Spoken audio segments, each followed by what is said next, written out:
Well, good morning. I've got one last thing before I go to work. Got to get going. This is running through my mind. It's a dadgum Japanese. Why they keep doing this in my head, I don't know. I just can't get them out of there. It bothers me, I suppose.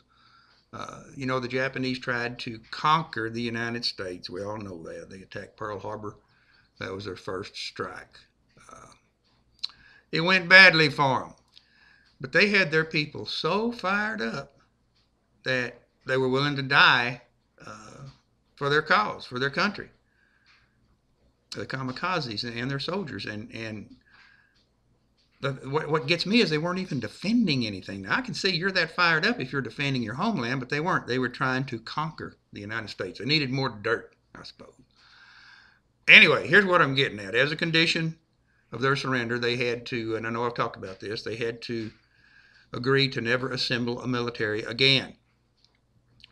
That's a sweet deal for Japan, if you think about it.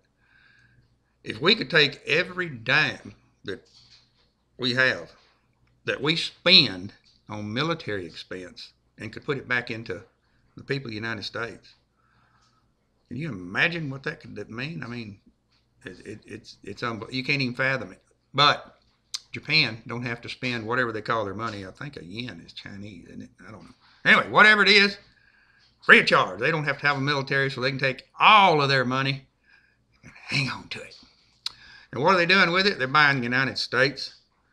They're buying up properties, companies, corporations like crazy. In other words, they tried to conquer and take the United States by force. That failed, so now they're going to write a check for it. And they're doing it, and we're letting it happen. We made a big, big blunder. Whenever the condition was they couldn't have a military, it should also been that they could never own property in the United States, and just gone from there. And there's no reason we couldn't do that now. It would be so easy. Well, of course, consequences would be pretty tough for a while, but think about it.